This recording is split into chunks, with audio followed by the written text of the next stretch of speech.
एक किस्सा सुनाता हूँ मैं आपको किसी बादशाह का और किसी नमाजी का।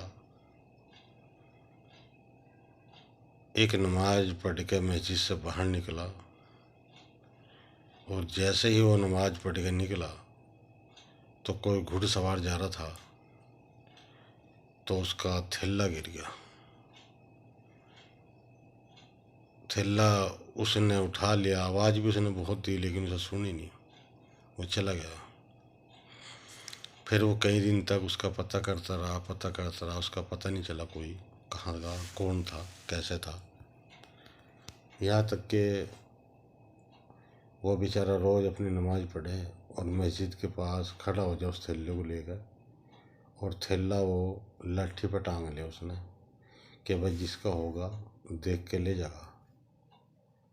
यहाँ तक कि काफ़ी टाइम गुजर गया, महीना 10 दिन, कोई नहीं आ लेना। वो तलाश उसकी जारी रही। उसने पता करते करते करते यहाँ तक कि पता करा कि फला बादशाह का है ये। उसको जैसे पता चला वो अपना सफ़र का सा जो सामान लेकर, साथ जो भी बेचारा गरीब था जैसा भी था, वो चल दिया लेकर, और वो थैला लेकर। तो महीने 10 दिन, जितने दिन तक वहाँ पहुँचा उसके बादशाह के यहाँ तक, उसका टाइम जितना भी लगा अपना चलो गया बेचारा। तो जाके वहाँ दरबार खड़ा था। बादशाह को कहा, उसने दरबार को कहा कि मुझे बादशाह सलामत से मिलना है। दरबार ने कहा आप कहाँ से आए हो, कौन हो, और इस थैले में क्या है। अगर जी मैं बादशाह से मिलूंगा, उनको ही बताऊंगा मैं कौन हूँ, कहाँ से आया हूँ, और इसमें क्या है। वो मिलना न दे, वो मिलने की कोशिश करता रहा, जिद के अड़ गया। फिर उस दरबार ने सोचा तो मानने का नहीं, बादशाह को से उसे मिलवाना पड़ा। बादशाह से मिलवा दिया। हाँ जी। वो बुजुर्ग कहने लगे जिस पर थैला था, बादशाह सलामत ये आपका है? हाँ मेरा है। आपको कहाँ से मिला, कैसे से करके बात है? हाँ बिल्कुल सच बात है। तो उसको थैले को जैसे ही दिया उनने तो वापसी चलने लगा वो। बादशाह कहने लगा नहीं आप नहीं जाओगे अभी, आप हमारे मेहमान हो, और आज इस खुशी में हम पार्टी कह लो रखेंगे, या आपकी मेहमान नवाजी करेंगे और कुछ अपने यार दोस्तों को बुलाएंगे।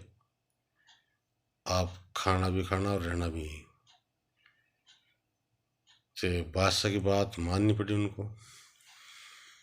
तो जैसा खाना खाया, खाना खाने के लिए प्लेट लगाई, तो ये सुना है मैंने कि चांदी की प्लेट और सोने की चम्मच में खाना खाते थे उस टाइम।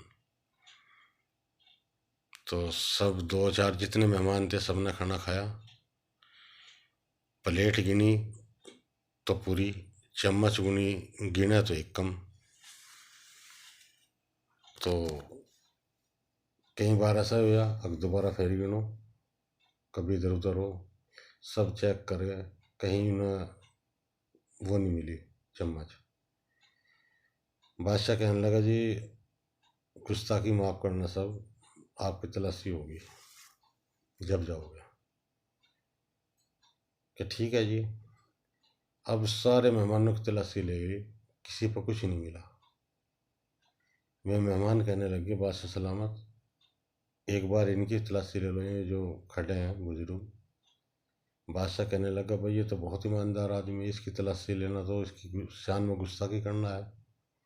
ये पार्टी इनकी बरकत से रखी गई थी, ये जो खाना हो या तो इनकी बरकत से हो या तो ईमानदार आदमी है, इनके तो नहीं ले सकते। तो उन मेहमानों के कहने से उस बुजुर्ग की जो तलाशी ली तो एक चम्मच जो कम हो रही थी वो उसी के पास निकली। अब बादशाह ने तलवार निकाल ली कि तुझे तो ख़त्म करूँगा मैं, तूने चोरी की।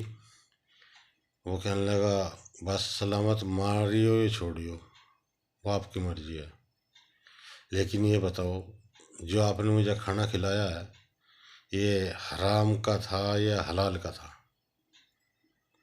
अब सच्चे लोग थे उस टाइम, और आज भी सबको पता है कि मैं कैसे कमा रहा हूँ, कैसे खा रहा हूँ।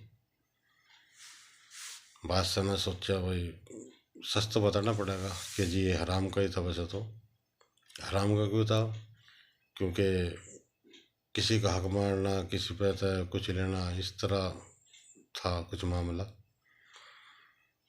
तो वो कहने लग गया, बादशाह सलामत, कसम है मुझे उस पैदा करने वाले की, जब से मैंने होश संभाली और आज तक मैंने न तो हराम खाया न हराम किसी को खिलाया।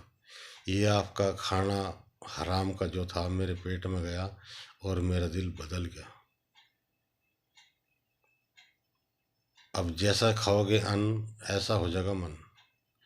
तो बादशाह ने जब भी अपने दिल में तौबा करी और जिसका जो हक था वो उसका वापस करा सबका, तो अल्लाह से अपने गुनाहों की उसकी तौबा करी और अपनी ज़िंदगी फिर अच्छी गुजर बसर करी।